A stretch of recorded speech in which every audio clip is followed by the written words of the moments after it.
Good afternoon, everybody. Welcome to CSI Earth.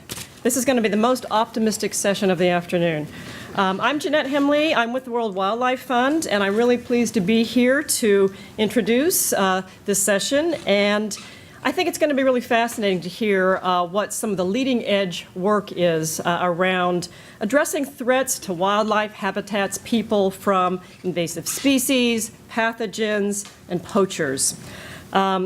What's so amazing, and as everyone in this room knows, that the rate at which these tools are evolving and developing is really incredible. And I think, importantly, of course, the body of evidence that is showing the positive impacts of these tools is increasing every day. And so we're going to hear about that today.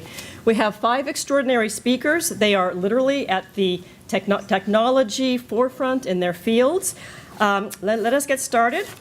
So the first speaker is Kali Holder, who is the inaugural Morris Animal Foundation Global Health Fellow with the Smithsonian's Global Health Program.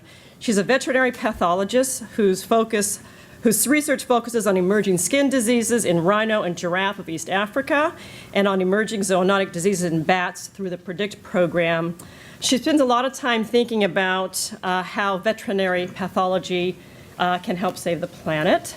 And so her talk is aptly titled, Veterinarians and Saving the World from Zombies. Callie.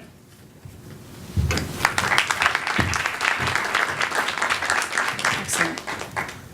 I'm really hoping that just a space bar here is gonna get us going. All right, so that's me. Veterinarians, saving the world from zombies. Zombies are kind of close to my heart. I feel like they're a great prototypical example of things that can go terribly awry, especially with infectious disease. And they also have great lesions, and as a pathologist, that speaks to me, and I love it. So that's what we're going to talk about. So when I say that I'm a veterinary pathologist, a lot of people don't know what that is. So I'm going to start with just an idea of what it is that I am and what I do. I do the who, what, where, when, why, and how of diseases of animals. It's everything from how things get transmitted to what it looks like and how to diagnose it. When I was trained as a veterinary pathologist, I was trained to work with veterinarians as my clients. So they're going to send me biopsies and necropsies so that I can see what's going on and give them a diagnosis that they can either treat an animal with, knowing the diagnosis, or find out what went wrong, maybe treat the rest of the herd if there's something that's going on in a herd of animals. So I do pieces of live animals and whole dead animals, but no whole live animals, which is kind of sad, but it is what it is. I really like it. People often ask me if I will vaccinate their dog, because I technically am a veterinarian. I went to vet school. I take my dog to a real vet, but, you know. And when people are like, oh, so what does that exactly mean? What do you do when you work at the zoo and you're a veterinary pathologist, but you're a global health pathologist? And what does it even mean? So I usually say one of two things. One of the things that I will say, if it's like in a pub, I'll just be like, stop zombies. That's what I do. Or I say, maybe I'm saving rhinos sometimes. Some days I am. Some days I'm working on this project. And this is a project where these rhinos were discovered to have, you can see on their, do we have any, can this show up? Yeah, so these cavitating lesions here, these big holes. Now, if I say just randomly to someone in a pub, as I do, so there's a problem with rhinos having holes in them, and they usually respond, oh yeah, bullets, that's a problem, the poaching. That's not something that veterinarians can really solve, but this is a problem, and this is a problem that veterinarians can solve. The thing here is that there are these deep cavitating lesions in both white and black rhinos in Kenya, and nobody knew what was causing it.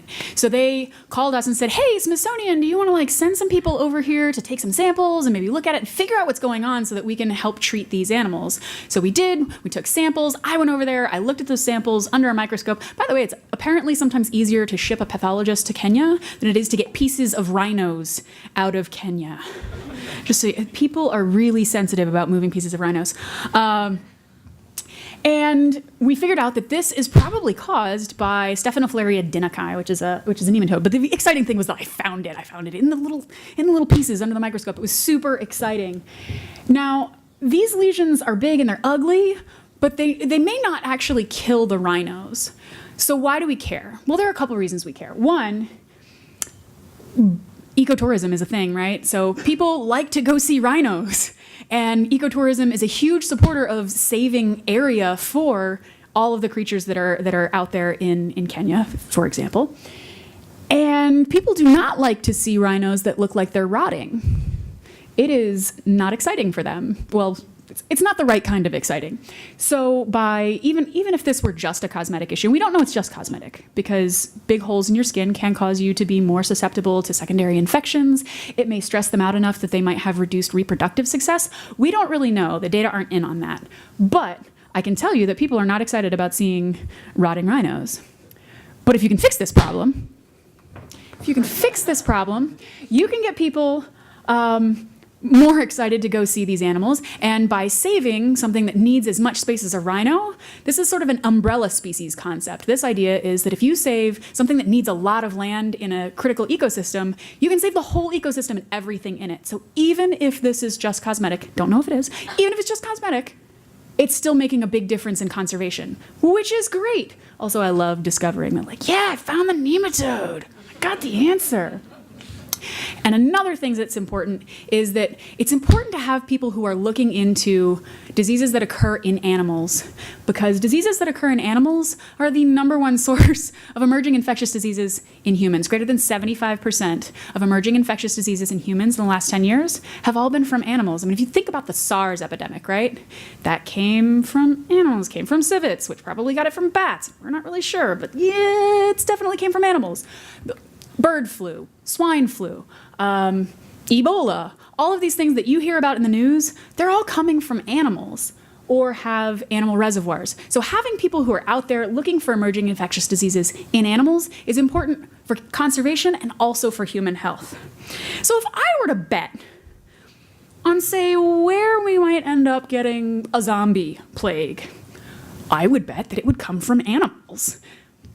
So pathways for disease emergence, it could come anywhere from domestic animals, it could come from wildlife. Most of those zoonotic diseases, a zoonotic disease is anything that comes from animals and goes into people. Zoonotic, it's a great word, especially in Scrabble. So if you get those zoonotic diseases, it could be straight direct transmission. You know, you kissed your camel, you got MERS, it happens. Or it could be vector transmitted, that's a problem. Whether it comes directly or indirectly from animals, the important thing is that most likely if you got an emerging disease, it came from animals, and so you need veterinarians involved in your detection. So that idea is One Health, the idea that human health and ecosystem health and animal health are all deeply integrated, and it's a really important concept. You can't address health as an issue unless you understand that everything is all connected. So if you're working on saving ecosystems, you are indirectly affecting human health. If you are working on detecting diseases in animals, you're still affecting human health. And if you're only addressing human health and you're not caring about any of those, you are missing a big part of solving these problems. And that might sound a little bit vague, so we're going to go through some zombie-flavored examples. This is my favorite graph ever. This is sort of the typical how things happen with disease outbreaks. So we've got this waxing and waning, that little green undulating thing, waxing and waning levels of pathogens in our wildland creatures. And that's no big deal if it's out there, right? If we've got some zombie rats, it's no big deal. But then there's spillover. That's when it goes from that wild reservoir into a new population, generally domestic animals or humans. And the scary part is when you've got human-to-human transmission, and that's this bit. Ooh, darn it, I skipped it. So the idea here is, can I go back? Yeah, so go up here, and we've got human-to-human transmission. We've got a lot of people dying, but eventually science gets on the case, like they respond to it, and then you've got that loss, that drop off of our die-off. So we've got people getting sick, but eventually there's a response that curtails the outbreak, and everything goes sort of back to normal. And that's our World War Z scenario, right?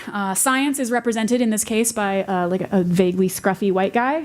It's all of science, represented by Brad Pitt, and he goes on the case, and he's like, I'm going to fight this, and he figures it out, and eventually, while cities are on fire, civilization itself doesn't fall. So that's great, and science wins. Yay! But still, that's not best case scenario. It's also, however, not worst case scenario. And I'm a pathologist, so I do worst case scenarios. So this is our typical. What I'm worried about is this, all right?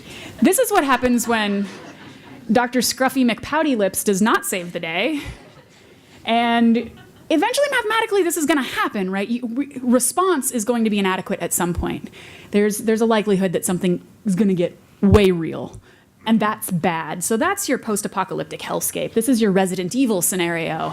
Everything goes sideways. Civilization falls. It's really hard to find enough shotgun shells. And, pretty much everybody you ever knew is dead. So what if we had other options? The idea of the USAID PREDICT program, which is what we're working on in global health, one of the things that we're doing is we're working on this program that's done by USAID. The idea is to preempt or combat the early stages by detecting these potentially dangerous diseases, these potential pandemic threats, before they become pandemic threats. Well, how do you even do that? Well, the idea is that you look for diseases or look for pathogens in the animals before they get into people. So what if instead of this, we could have this, right? So notice that the diseases aren't different at the beginning of the outbreak. And at the beginning of the outbreak, it looks the same. But what if we knew what pathogens were likely to cause those diseases? What if we had a suspicion that that virus is found in that location because we've tested animals in that location and it's already in a database somewhere? So wouldn't it be great if somebody did that? That's what we're doing. That is PREDICT. And the idea is that by knowing things in advance and by establishing health infrastructure in advance, you can curtail that outbreak. It's much shorter, and you can survive that outbreak by just holing up in your local pub. And yes, some people still get sick, but civilization is not dramatically challenged. So that's our Shaun of the Dead scenario, and that's what I'm going for, because maybe zombies or at least infectious disease is inevitable, but the apocalypse might be preventable with science. So I'm going to take you through a little case history. So this is Pat. Pat feels a little bit sick. Pat's not having a good day. Pat has a fever. Pat starts to get kind of grumpy and starts to get a little bitey. And we go, you know what? Maybe we should take a sample from Pat and run it against a database. And we're going to think about where Pat could have been, and we're going to ask questions about all the places that Pat could have been and animals that Pat could have encountered. We're going to say, Pat, have you seen any monkeys lately? Did you go anywhere that had bats? Have you traveled? And by knowing that, we can know where the exposure most likely occurred, who else was potentially exposed, and we can backtrack that and shortcut that outbreak before it becomes a pandemic. So when you do that, you stop the zombie apocalypse. It's not as exciting a movie, but the idea is that we managed to save the world just by doing a little prep work. And that's what we're doing there in our global health program. So my fellowship was supported by the Morris Animal Foundation. Our skin disease project in the rhinos was supported by Smithsonian Women's Committee, and PREDICT is part of the USAID Emerging Pandemic Threats Program. So if there are questions, are we taking them now or later? After. We'll take them later. Fantastic. Thank you, guys.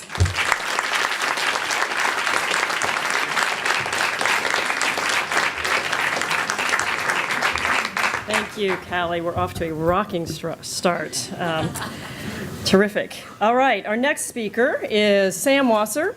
Sam is from the University of Washington, where he is a professor in the Department of Biology and director of the Center of Conservation Biology. He is a pioneer in non-invasive wildlife monitoring methods, including genetic toxicology and detection dog techniques, and genetic methods to track down the origin of poached African elephant ivory. He's made huge inroads into this area to address this poaching epidemic. The tools that Sam has developed are widely used to help with investigations and getting into some of the enforcement needs around the global poaching and trafficking epidemic. And he's really sort of paved the way for some important collaborations with international organizations and governments to really help us track this huge problem and really try to get to the root of some of it. Sam is going to speak on forensic science, transnational crime, and the illegal ivory trade. So welcome, Sam Wasser.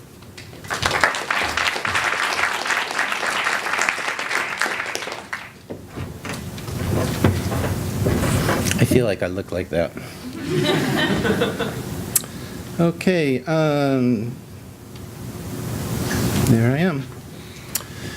So I'm going to talk about forensic science and transnational crime and the illegal ivory trade. And I want to just start by just giving you a feel for what I mean by forensic science, because a lot of times forensic science is just really focusing on, there's a seizure or something is caught, and then you ask, was it a listed species or not? And you find out it was, and then you're done, you go to court, and you get a prosecution. If you're lucky, you go to court. But this trade has gotten really bad, and we need to expand forensic science to really focus on intelligence gathering, to be able to anticipate crimes before they occur. And that's really important when you consider how big wildlife crime has become. It's now the 4th or 5th largest transnational organized crime in the world. A lot of people don't appreciate how serious that is. It's right under narcotics, weapons, human trafficking, cybercrime. And this is short. So it's really quite a serious problem. It's estimated to be about $20 billion a year trade in profits, and it's linked to other kinds of contraband, heroin trade, human trafficking, terrorism issues. And the ivory trade, which I'm going to focus most on today, is about $4 billion of that $20 billion. So it's serious in terms of national security, the economic impacts, but it's also serious in terms of elephants. Right now, we estimate that we're losing 40,000 elephants a year with only 400,000 elephants left in the world. That's 1/10 of the population. Now think about this. This is the largest land mammal in the world. Think about how much an elephant eats. Think about how much it modifies the habitat. How many species over millions of years have co-evolved to be dependent on the natural disturbances that these guys make, and we are wiping them out. What is the collateral damage to this? So it's really quite serious. And it's also very interesting that, in the last decade, there has been an enormous amount of attention on wildlife crime. Millions, tens of millions of dollars put into this. Organizations creating all kinds of clever ways to attack the problem, as we're seeing here today. But we are not making a dent in this. Sorry, it's a little contrary to what you were saying, but really, if you look at the number of animals being killed, we are making such slow progress for the amount of effort being put into this. And that's a really scary, depressing thing. And the question is why? And I think that one of the biggest reasons, at least for the ivory trade, is the fact that transnational criminals have become experts at capitalizing on the permissiveness of world trade. There is so much effort right now to move commerce and keep it moving through our ports. Much of ivory is containerized, put in a container, and shipped on boats, on ships like this. There are 1 billion of these containers shipped around the world each year. So if you are a transnational criminal, all you got to do is get your ivory into a container and get it into transit, and the ability for law enforcement to track that and figure out where it's ending up is extremely small. If you think about the United States, we can inspect about 1% to 2% of the containers moving through our ports. And when you talk to these law enforcement agencies, they say, you have no idea the pressure we're under. If we think a container has contraband and we want to stop it, and we stop it for more than an hour or two, we get sued because we're disrupting commerce. And so the whole thing is just getting things into transit, and you got it made. And then you have these sophisticated criminal networks that are expert at tricking the system. For example, most big ivory seizures are shipped out of a different country from where they're poached. Because if you're trying to predict where's the container, is this a container we're shipping, you have an algorithm that says that it come from a high-risk source country going to an end-user country. Well, they just started at a different country. Very often, if you put pressure on these transit countries, they can just shift because transit countries can easily move. Oftentimes, a shipment goes and it's on the way to one destination, and then midway they send an email and say ship it someplace else. So you have all this ability to trick the system, and makes it extremely really hard to to be able to figure out where are these crimes happening. So we wanted to develop an intelligence-based methodology that allows us to be able to attack the trade before it enters transit. We wanted to figure out where is the source of all this poaching, how concentrated is it around Africa? You can put 5 United States in Africa. Can we tell where the focal points are? And also, can we tell where the major exporters are moving the ivory out of Africa so we can get it before it enters trade, and hopefully the advantage there is you prevent the elephant from being killed in the first place. Because even when you get a big seizure, those animals are already dead. So we've got an urgent problem, and we need to shift this focus to getting it before the product gets into transit. That doesn't mean we shouldn't try to stop demand. Of course we need to do that over the long term. But we have an urgent problem here, and it's about time we opened our eyes and recognized that. So how do we do that? Well, the first thing we do is we develop DNA methods to be able to track the origin of large ivory seizures. It's a seizure over a half a ton. Now, why large seizures? 70% of all ivory seized is in these large seizures.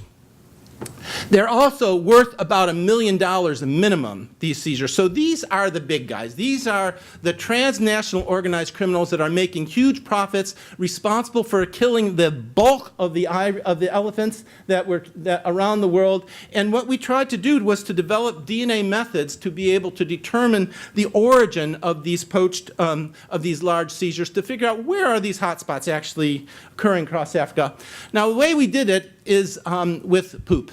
So my lab is an expert in poop. Sometimes I'm called the guru of doo-doo, which I actually love that term, because it turns out it's the most accessible animal product in the world that there is from wildlife, and there is so much physiological, genetic information, immunological information in these scat samples, and if you can collect it, you've really got a treasure trove of information. So an elephant poop weighs about 25 pounds, pretty easy to find. And so we started collecting samples across the continent of Africa using our colleagues and ourselves, and we were able to generate very comprehensive gene frequency maps from getting the DNA out of the dung for both forest and savanna elephants across Africa. And that's me, so ignore the bald spot right there.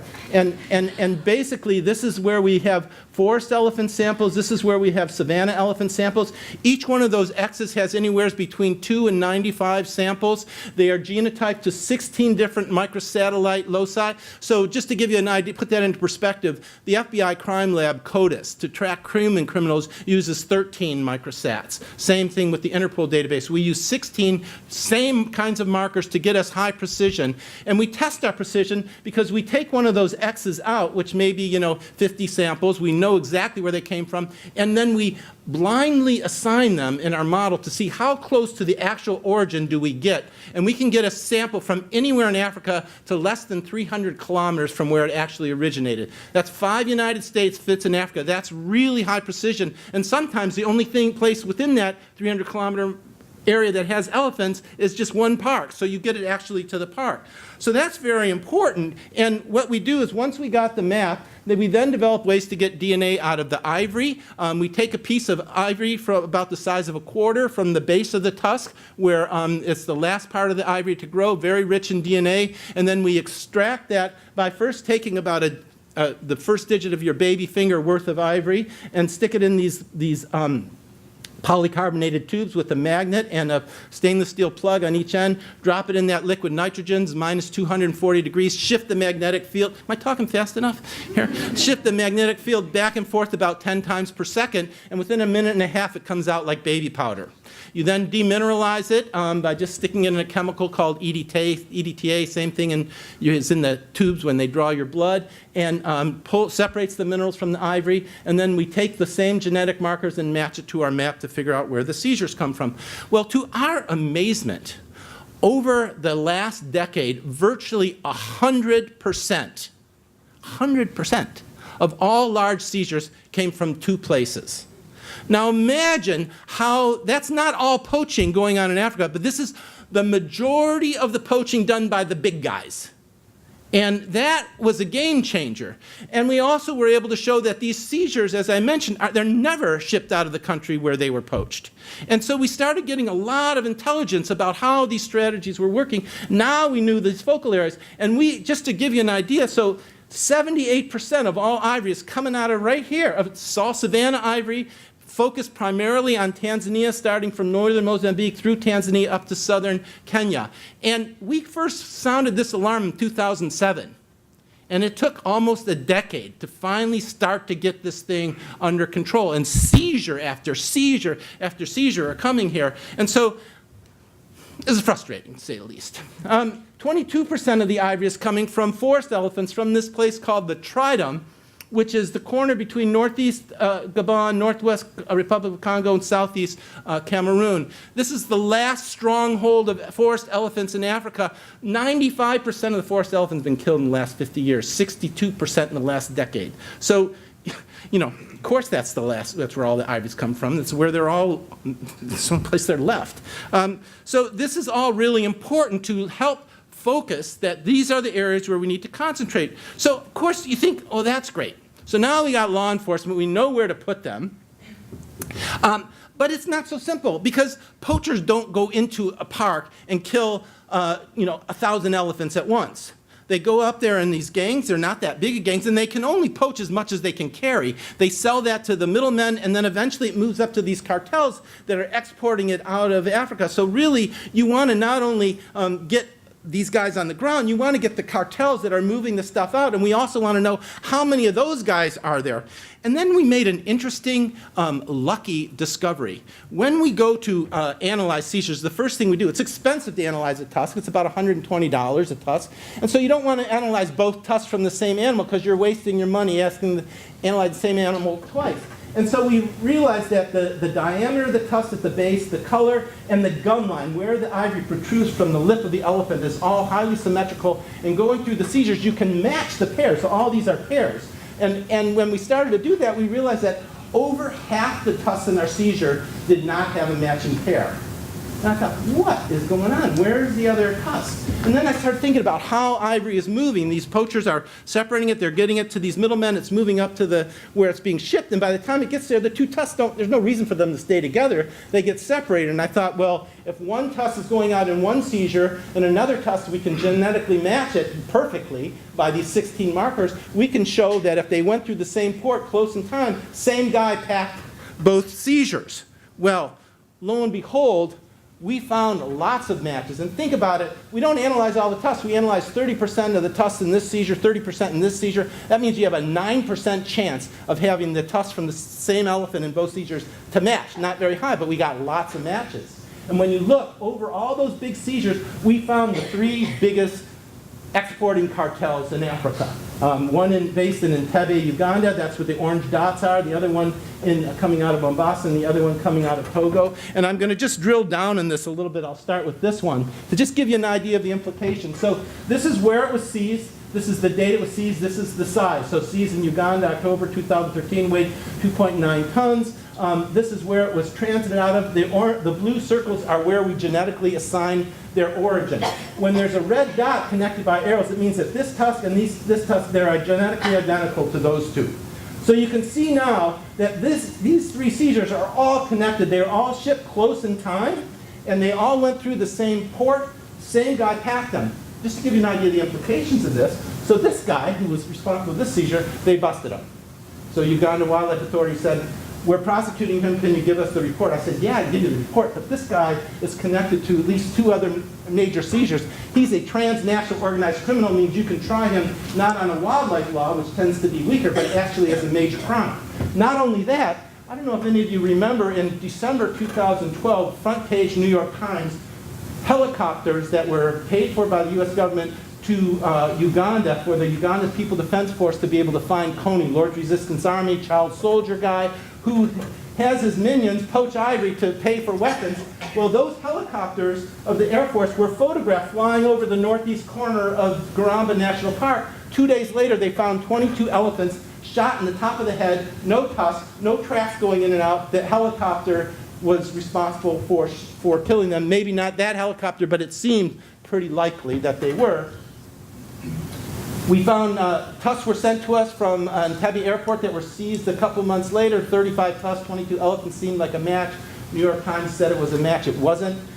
But then, when we started to realize we could match these tusks to these seizures, we could actually find a connection. And sure enough, I found all the tusks in this seizure. So now this guy is responsible for 3 crimes, major seizures, plus a major international incident. He's in big trouble now.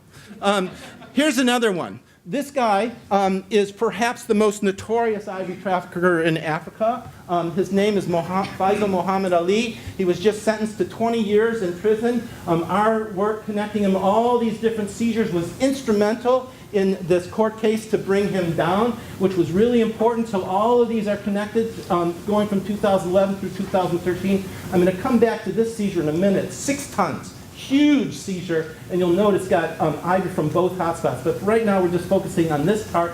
So this was really a big deal because he got convicted because they had a lot of information. Well, this guy seemed to be the driver of both seizures. Well, we showed genetically he absolutely was, and they all connected back to Faisal. And then the data that we were getting all of a sudden got very interesting for the DEA, because it turned out that Faisal, who we thought was the biggest cartel in East Africa, was about the 5th tier down of a major heroin network of the Akasha brothers. And in fact, the Akasha brothers were the biggest heroin traffickers in East Africa, and they were bragging about using ivory, about also selling ivory, and the DEA got wind of it. They asked for our information. These guys were just extradited into the United States, and in fact, their main supplier is the Sultan, who is the biggest heroin dealer in Pakistan. And we found evidence in one of our seizures to help us figure out how they were laundering the money, but I can't tell you that or they'll shoot me. So anyways, the last one I want to just kind of talk about is very interesting because remember, Faisal's connected to this seizure. Well, this seizure is also connected to the other major hotspot.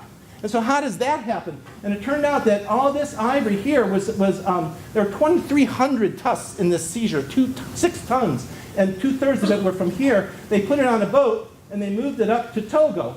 And when it got to Togo, at sometime around the same time, ivory that was poached at the second hotspot was also moved to Togo and shipped out. But part of the, and added to the shipment before it shipped, as was this ivory right here from West Africa, from a place called Penjari or program Project W, Park W, which is the last stronghold of elephants in West Africa, which has already been wiped out. Now, what was interesting was this seizure right here was the only one that we got that actually wasn't from a hotspot that was moving stuff out of West Africa. It wasn't coming from here. There were a few tusks in there. Most of it were right here, but this was a different kind of seizure. This was seized in the warehouse of a man named Emil Mbuki, who was allegedly the largest ivory dealer in West Africa. He was convicted because of our evidence and other evidence on aging the samples.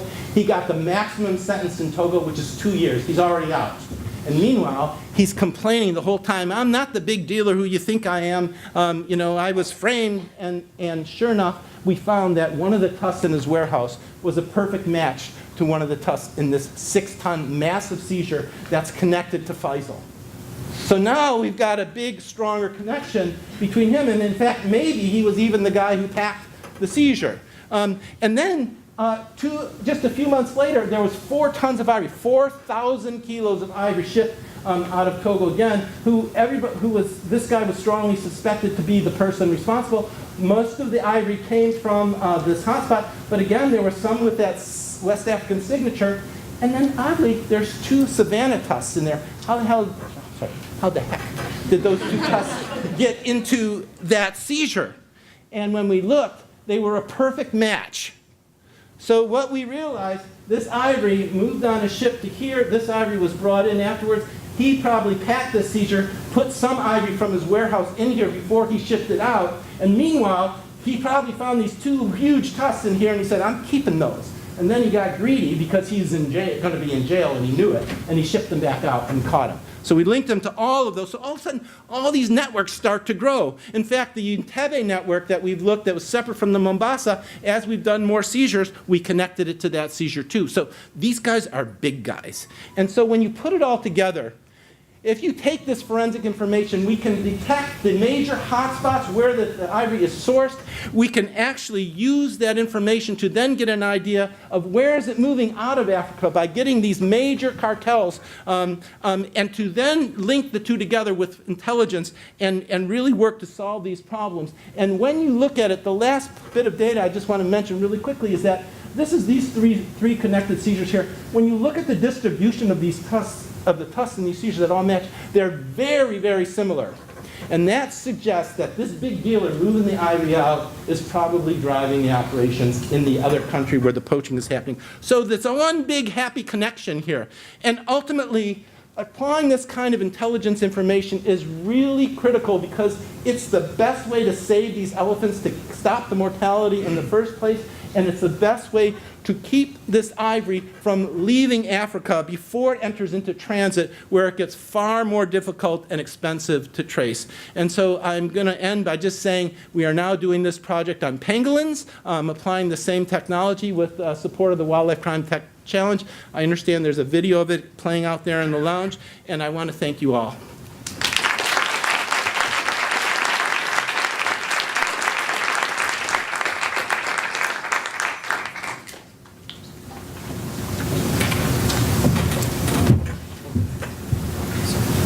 Your water. Thanks, Sam. That was, wow, really eye-opening, and I have a bunch of questions for you. Probably others do. We're going to have to wait till the end. Okay, our next speaker is David Lodge, who is the director of Cornell's Atkinson Center for a Sustainable Future. He is one of the world's leading experts on invasive species, and his research has focused on ecological forecasting and environmental risk assessment, natural resource management, and policy. David has served as the first chair of the U.S. government's National Invasive Species Advisory Committee and on advisory committees for the EPA and for NOAA. He's also been a Jefferson Science Fellow in the Department of State. I'd like to welcome David to the stage. There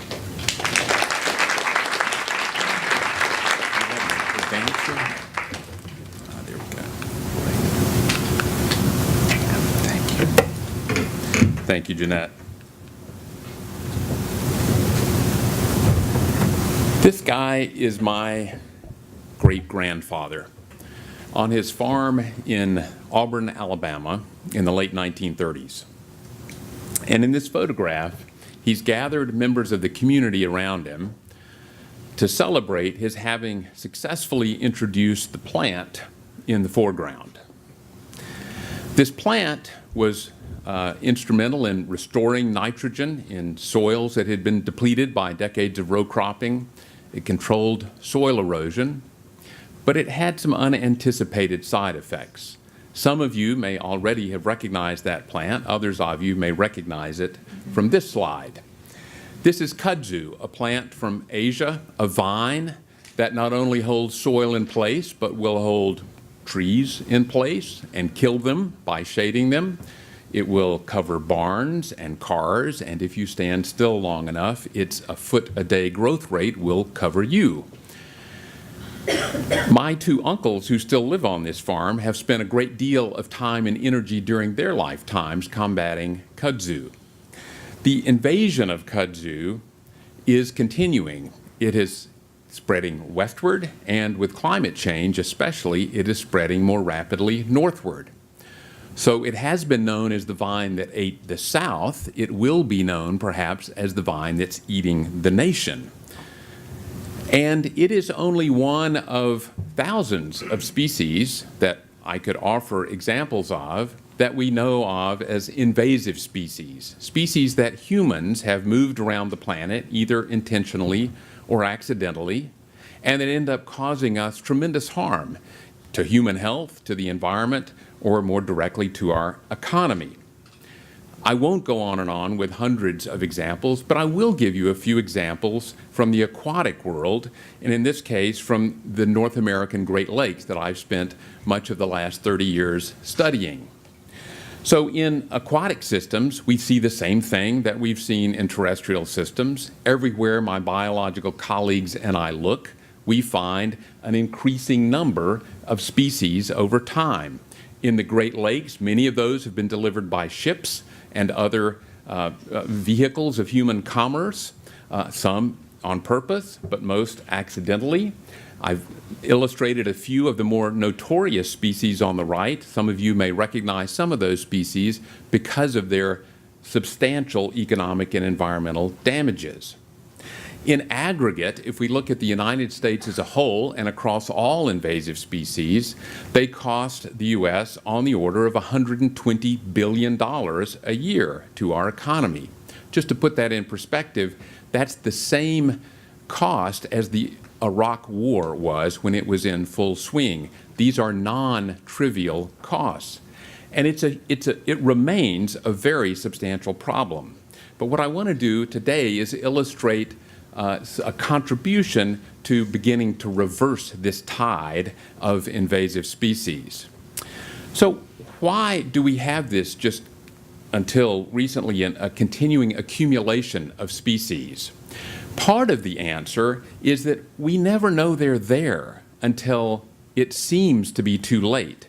We never know they're there till they're really harming us, till the damage becomes obvious. And at that point, too often in the past, it has seemed infeasible to reverse the invasions at that point. Rarely do species make themselves known, especially early in an invasion when we might have the opportunity to eradicate or control them.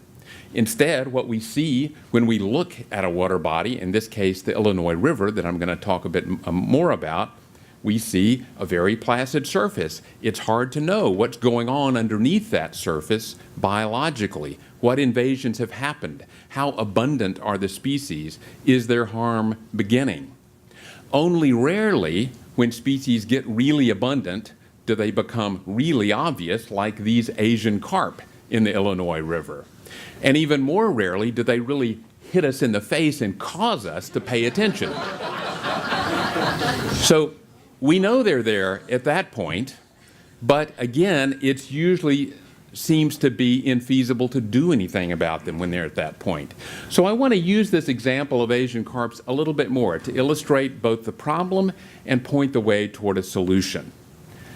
So Asian carps were introduced intentionally in aquaculture pond and sewage treatment ponds in Arkansas in the mid-1970s. Since then, if you look at the date at the top, they have migrated and reproduced their way up and down the Mississippi and up the tributaries of the Mississippi, including the Illinois River, which, because of a man-made canal in the Chicago area, the Illinois-Mississippi system is connected to the Great Lakes. So in 2009, the U.S. Army Corps of Engineers came to my group and said, traditional fisheries tools are inadequate to tell us where these fish are. They were responsible for trying to keep the fish out of the Great Lakes. They said, can you help us figure out a better way, a more sensitive detection method, so that we know where the leading edge of the invasion is? It's not hard to tell where they are, where they're abundant and they're jumping out of the water and into your boat and into your head. But what we need to do for management purposes is to know, where are they rare? Where is the invasion just happening, where we really have a chance to do something about it?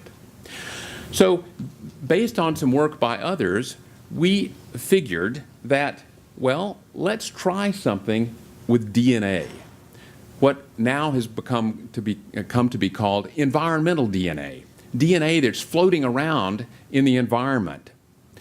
We figured there's a lot more molecules of DNA of an individual fish out there than there are individual fish. It ought to be easier to detect the DNA than it is to catch a fish in the traditional fisheries tools of electrofishing or netting. So when my colleagues went out to the Illinois River and took a few water samples to just try this out, we were actually astonished at how easy it was to detect the presence of the carp. And so we were quite excited, a new discovery of an approach to detecting species when traditional tools were hopeless to catch even a single individual. So, of course, we started sampling further and further up the Illinois River toward the Great Lakes to try to answer the question that the Army Corps had originally asked us. Where is the leading edge of the invasion? How imminent is the threat to the Great Lakes? That's when our excitement at scientific discovery gave way to alarm in terms of a conservation arena.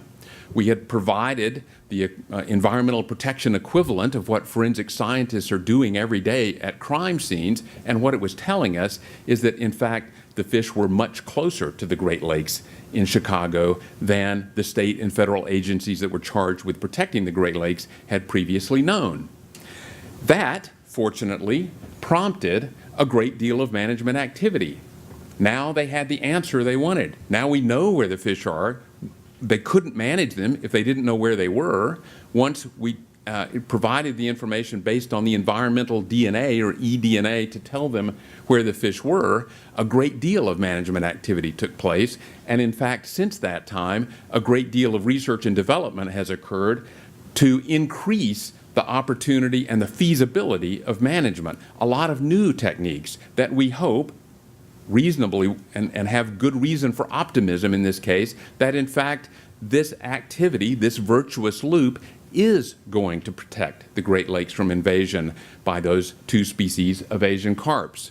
So this is the kind of virtuous loop that I think we can hope for with these kind of technological advances. We provided the first iteration of environmental DNA tools to detect the presence of the leading edge of an invasion. That spawned a whole research agenda that continues to grow now for new tools for managing those and other species. The ability to manage them gives new hope and optimism to managers, and therefore greater investments go into improving the environmental eDNA tools. So I want to give you a few examples of how we and others are refining these tools and expanding the applications of these environmental DNA tools. So we reasoned, well, okay, we can detect harmful species to enable management agencies to better control them, but we have a lot of other species that we're really trying to protect, threatened and endangered species, like these 3 examples here. My favorite here is the one on the right, the Hellbender, otherwise affectionately known as the snot otter. It's one of the largest salamanders in the world, grows to 5 pounds, as big as your arm, but in fact it's quite threatened in many parts of its native distribution in eastern North America, and despite its size, it's pretty hard to find. It's not that hard to find, however, with environmental DNA. So you can learn more about that at the Atkinson Center booth out in the atrium, and do a little simulated eDNA analysis of your own, if you like, for Hellbenders. So we and many others now are applying this tool to detect where these imperiled species are, so that the habitats in which the remaining populations of those species can be better protected to begin to restore these species. In addition, we and others have said, well, we can apply this successfully to individual species, either invasive or imperiled, but you know, with the same approach in the field, taking a few samples of water, and with only a relatively modest change in what we do in the laboratory, we could actually shift from trying to detect a target species to trying to answer the question, what are all the species out there? So, for example, we're applying this now with collaborators to Lake Tanganyika, one of the ancient great rift lakes of eastern Africa, where there are these spectacularly diverse and colorful groups of cichlid fishes and a diversity of many other kinds of organisms. So now we can take a sample of water, and by sequencing the DNA in that water, not just say, is species X there, but say, what are all the species there? Where, in fact, do each of these species of cichlids live? That's very important in trying to protect the habitat in which these species live, and many of them have quite limited habitats. In addition, Lake Tanganyika is a very old lake. It's about 10 million years old, and one of the reasons we have that diversity, spectacular diversity of organisms, it's one of the most important hotspots of freshwater biodiversity in the world, is because evolution has been going on in there more or less uninterrupted for 10 million years. And it's also pretty hard to get to in a region of the world where there's not a lot of scientific capacity. So in fact, we know quite a bit about the fishes, but we know very little about a lot of other organisms, and I'm quite sure there are even lots of species of fishes in there that have never been described scientifically. So in that lake, in which evolution has been going on for a long time, we also believe that we will be uncovering what we now call dark diversity. These are species that are out there that have never been described. They're invisible to us, except through the application of these genetic tools like environmental DNA, where we can detect the presence of the species by its genetic information, and then that could guide us to actually discovering and capturing, or at least seeing, real individuals of those species. So this is just a story of technological innovation driven by a need to improve conservation management of invasive species, but that is having far-reaching effects on the management and scientific research on invasive species and threatened species. And I think that my great-grandfather, though I share an eighth of his DNA, would have a very hard time imagining what we are now doing in using DNA in an environmental context to partially reverse the kinds of damage that he set in motion in introducing kudzu onto the family farm in the 1930s. Thank you.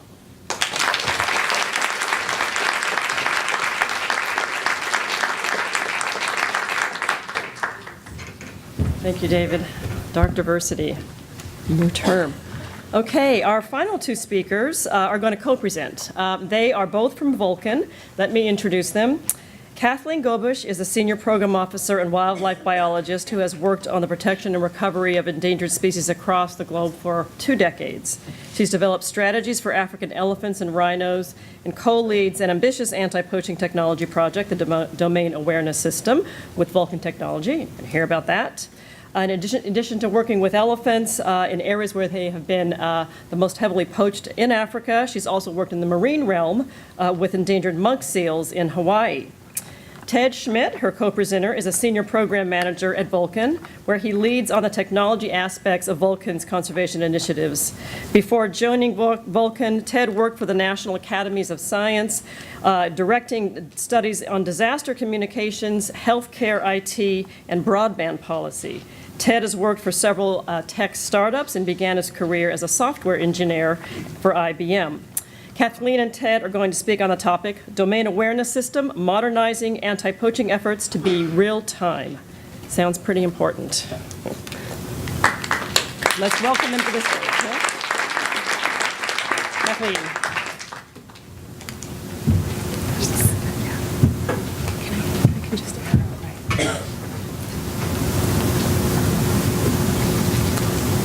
Okay, can you hear me?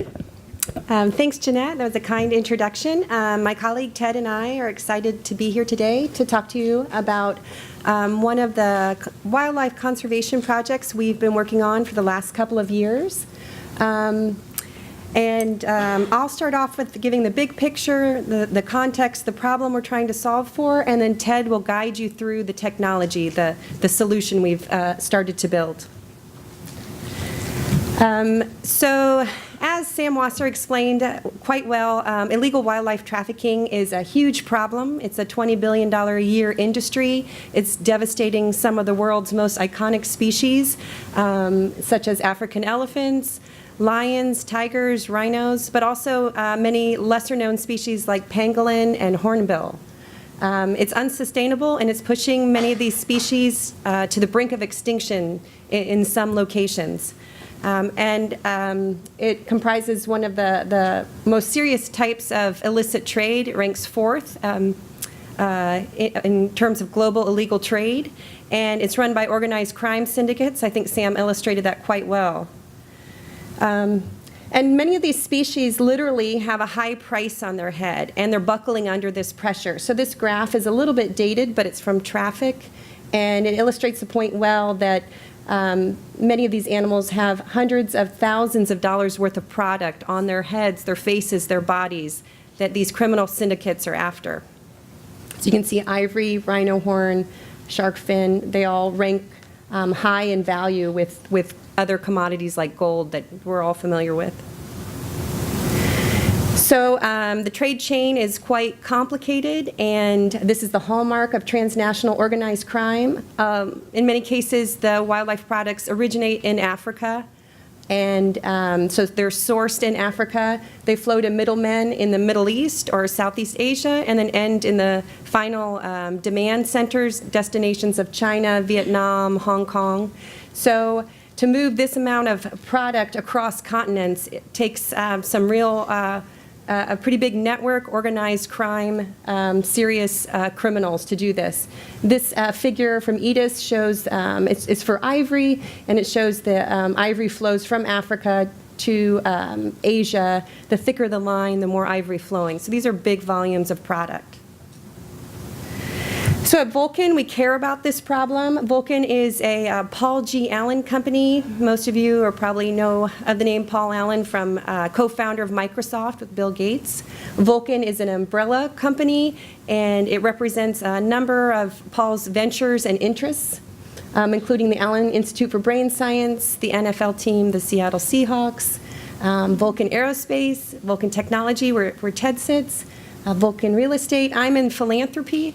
Vulcan Philanthropy, and we focus on tackling some of the world's biggest problems primarily in climate change, ocean health, and then wildlife conservation. About 3 years ago, we started getting really serious about wildlife conservation. I was hired and joined Vulcan about 3 years ago, right when the company was getting serious. And our first signature big project entree into wildlife conservation space was the Great Elephant Census. Some of you may be familiar with this. It was an ambitious 2-year project to count the remaining savanna elephants across 18 countries in Africa. So this was done with a program of aerial surveys, traditional aerial survey counting, across a huge area, across 18 countries. The headline results that came out this fall showed that there's just about 350,000 African savanna elephants left, and that represents about a 30% decline since 2007. So this is huge. So as the results were coming in for the Great Elephant Census, we asked ourselves at Vulcan, are we going to just count elephants, or are we going to try to save them? And so Ted and I were given the assignment to scope out opportunities to help save them. We connected with a lot of partners in the field, and I'm just going to show this short video of one of our partners on the domain awareness system. And these guys are the real crime solvers. These guys are the ones on the front line, and we're here to support them. And so I think it's appropriate to give them a moment of our time so we can see what they do and what kind of context they're in.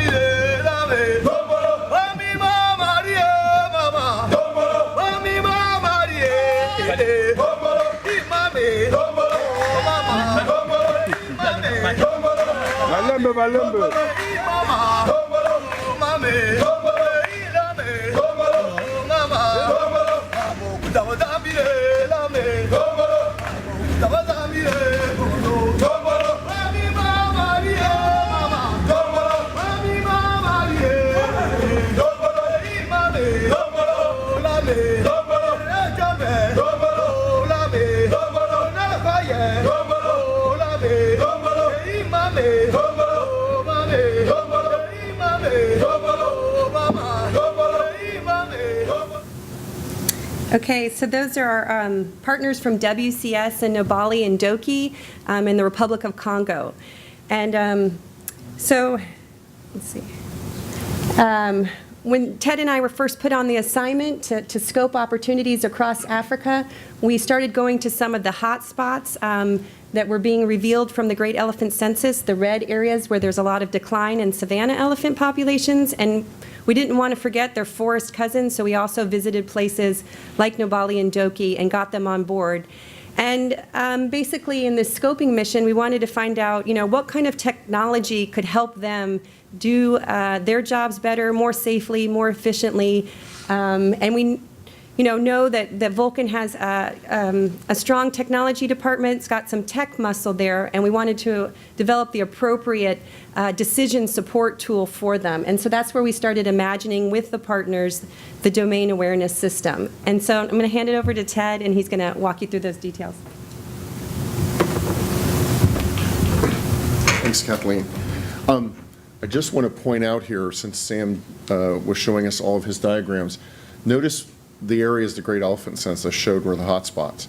It was a perfect match for what Sam showed. So we came from a completely different direction and showed exactly the same thing, which is incredibly powerful. I just wanted to point that out in passing. And I promise I'm not going to bore you with diagrams, but we got 5 versions of this diagram as we went around and talked to these protected area managers all over Africa. They kept telling us they had a lot of funders coming with drones, and they wanted to fly drones around, and they were all getting digital radios, incredibly important tool. They were literally sitting there writing notes in books and papers. In fact, we've seen that with a couple of other presentations today. And they said, you know what we need more than anything before we start getting inundated with all this technology is we need one place to put it all and visualize it and bring it together and be able to analyze it as a whole. And so that's what we started looking at. It's building a database and a back-end system is not very exciting. For a lot of people, flying a drone around in an airplane and all of that is a lot more fun. But this was the real problem we were trying to solve. And the great thing was that that Mr. Allen really said, look, let's put this together and let's put some of our own people on it. Notice the SMART databases there. The SMART partnership was one of the folks we talked to a lot. They've done great work on trying to get protected areas to think in a data-driven way. What we wanted to do was make that real time because it wasn't there yet. And what I want to show you now, is what does that mean? What are the implications of that? This is our partner at African Parks in Akagera National Park in Rwanda. And the best way to see what the implications of this are is, in fact, just to watch them. This is a training session where they're training the rangers about DAS and what it's going to mean for them. Alpha 1 2 nayo igire gute ize ikatinga hanga no kuvuga ngo ntanzira uriya muhigi ashobora kubona yo kugira gute. You understand that? Yeah. And today nobody is moving, but Claudia Gaspar will see Alpha Kilo here. She will see Alpha 11 here, Alpha 11 Alpha here, and she'll see you moving in. Yeah. Okay? She will even maybe tell you if it's quiet. Alpha 15, Alpha 13, you are 200 meters apart. Be careful. Because you'll be like this, you hear another team, you think, Abahiji. It's not Abahiji, it is your own team. Yeah. You remember? Aqua fire, this way. Yeah? You're always like this, yeah? So that is going to help you. But Claudia and Gaspar, this is when you take charge. You tell them this is how it is going. Yeah. Okay? Yeah. They cannot see. You can see everything happening here. I think that summarizes it beautifully. You can't see when you're out in the field. They can see. They can see now. And what you're seeing here is what we hope, and we've got this little animation here, if it will run. It's running. Okay, good. What we hope is that this will become the nerve center for all these protected areas, and that it will be standardized across all the protected area management, so that someone back in the control room can see all this data flowing in from collared animals, from radios, from various sensors, camera traps, and all of that, and they can see exactly what's going on and help manage what's going on, help keep the rangers safe, ultimately help keep the animals safe, and hopefully help keep some of these animals from being killed. As Sam said, before they're on a shipping container, they're actually not being killed here. And so that's what this is about. And I think this also really illustrates a unique aspect of Vulcan. And that is that Paul not only funds a lot, which of course he does, but he has a lot of other resources and assets to bring to the problem. We now have about 25 engineers that are working full-time building conservation and philanthropic tools.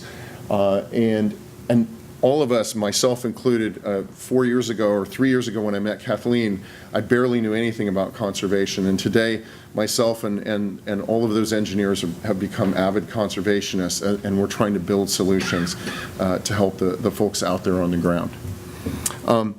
And I want to show just one more quick video with some of our partners talking about what they think that, what they think this means to them. If I can get this to work, there we go.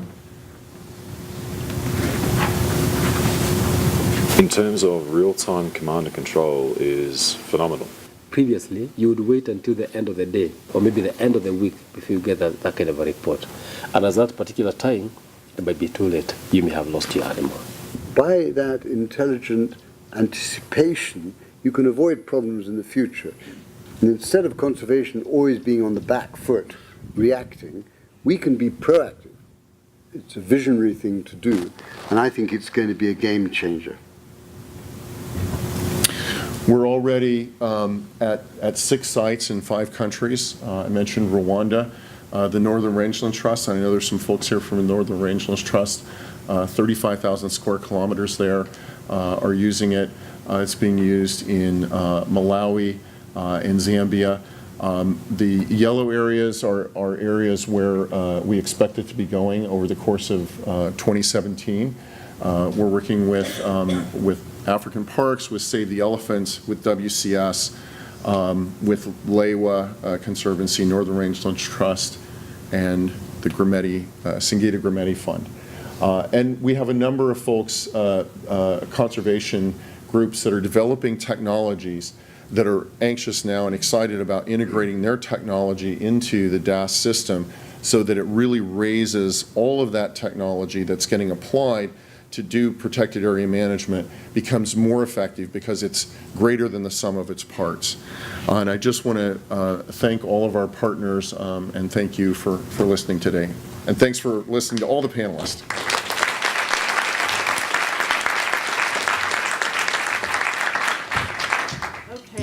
Thank you. That was really powerful. We have just a few minutes, but I'd like to invite our speakers to just come up to the chairs here. I'd like to open for questions and see how many we can get through in a short amount of time. So let me just see who has any questions for any of our speakers about any of these fascinating topics. Yep, there's mics in the middle there, as you can see. And is there a handheld mic? Do we have a technician in the room that we could maybe take one of these mics? Hi, I have a question since there's lots of people actually interested in Save the Elephant. So I have a question because normally we say that when there's no market, there's not going to be any killing. So since China have been basically contributing a lot in banning all the illegal elephant trade and also basically banning the market for ivory. So do you think, there's going to be a crackdown of the illegal ivory trade recently or in the future? And also, do you think there are going to be a recovery of elephant population in the future? Thank you. I think that what China is doing is remarkable and they should be applauded. I think that the impact in the immediate future is not going to be seen.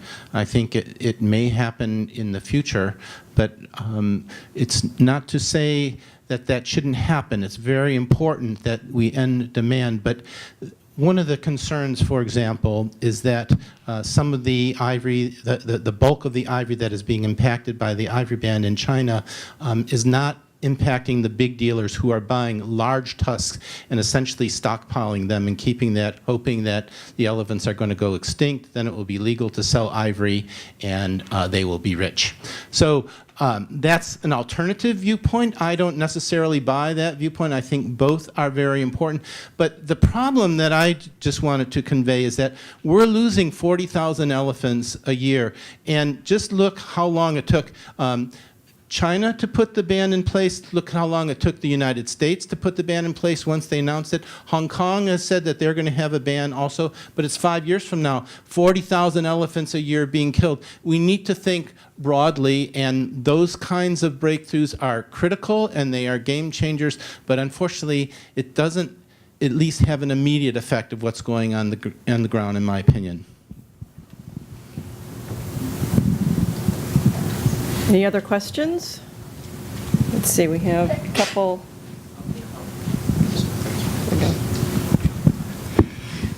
Hi, I have a quick question for David about environmental DNA. Two quick questions. Firstly, what kind of persistence do you see in the DNA before it degrades to know like the temporal persistence of are the species actually there, or could it be from longer ago and then washed downstream? And secondly, for the dark diversity, how do you differentiate between a new species that hasn't been genetically described versus one that just hasn't been genetically profiled? So the answer to the first question is it depends on the environment, pH, UV light, temperature, DO, dissolved oxygen, et cetera. But a shorter, more direct answer is hours to days to maybe weeks.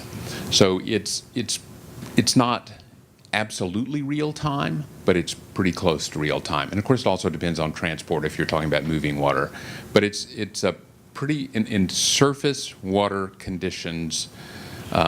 It's a pretty reliable indicator of the presence of living organisms near that time and near that place. The second question was, how do you know what it means if you find a genetic profile that is unknown? I guess I'm not quite sure whether I understood your alternative interpretations, but if you find a genetic profile that's not in GenBank, for example, or any other repository of genetic information, and yet it can be well placed on a phylogenetic tree, you know what kind of organism it is, even if no one has ever described it before. So it's pretty good evidence that there's a species out there that awaits discovery in a more traditional sense. Does that answer your question? Yeah. We can. Yeah. It doesn't. It looks not completely satisfying, so we can talk later. Okay, I think there was one more. We have time perhaps for one more or two if you're quick. Okay, yep. So this is for the Vulcan group. I think domain awareness systems, my name is Peter Limegruber, I'm from the Smithsonian. I think a system like the DAS is going to be super useful, but I could see challenges in many of these protected areas actually having the technology or the capacity. So it requires servers, it requires probably software maintenance. Are you, have you already started addressing those kinds of issues? Great question. Really important question, one that often gets forgotten with technology. In fact, I think a lot of technology solutions that have been applied to conservation fall down for precisely the reason you mentioned, Peter. And the answer is yes. So there are a couple of questions you've got in there. One is, gee, there are a lot of areas where this doesn't feel like they have the capacity and whatnot. One of the follow-on things we see here is the need for connectivity in the area. And what we're hoping to do is ride the technology, the Internet of Things, if you're aware of that, some of this low bandwidth connectivity, low power, low bandwidth connectivity. I mean, for prosaic commercial terms, they talk about wiring your refrigerator and things like that. But we're imagining being able to put technology out in these protected areas, hopefully in a way that doesn't disturb their natural beauty, but that allows that sensor data to flow back in. So you're getting more data. The DAS is just a first step. It's just now you've got a place to put all the data. Now you actually need more of it. So that's one question. And then on the sustainability and maintenance, that is a huge question. The SMART partnership has created a model there. There are 7, I believe it's 7 or actually 8 now NGOs that are involved in that. And they're sustaining members, and they continue to sustain and fund that. And in fact, we've been looking exactly at putting together that sustainability plan for DAS over the long term. That may be that Mr. Allen funds it for the foreseeable future. It may be that he funds some portion of it, and we look for others to contribute to that as well. And also on Ted and I's original scoping mission, we saw, sites we identified that would be good for beta testing the system, for optimizing it, but we also recognized some weren't going to be ready for a while, and that we may, as another kind of funding opportunity, is to make some of these sites, especially important ones for species like elephants, make them DAS ready. So because we're a builder and a funder, we also look at the opportunity to bring certain areas up in capacity. Right. And that's great. And I just would add one thing onto that. We are trying to keep the overhead low, so the rangers themselves are not necessarily interacting with DAS. They're benefiting from it, but not interacting with it. So you don't need to train all the rangers on this technology. You train a handful of people in an operations room. You also don't need a huge number of servers and whatnot. This runs in the cloud. It can run locally, but it can run in the cloud. So the overhead involved, we've very consciously thought about how we've designed the system to keep that cognitive and technical capacity to an absolute minimum, given the context we're trying to operate in. And in fact, military systems, there are these sorts of systems in the military. They take massive amounts of training, massive amounts of money, and all of that. And that's why those were not a solution for conservation. I'm afraid we're at time. So I want to thank David, Kali, Sam, Ted, Kathleen for your terrific talks. Thanks all of you for coming, and enjoy the rest of your day and weekend here.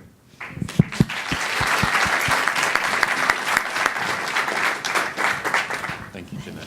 Yes, thank you. That's very cool. Under somewhat trying.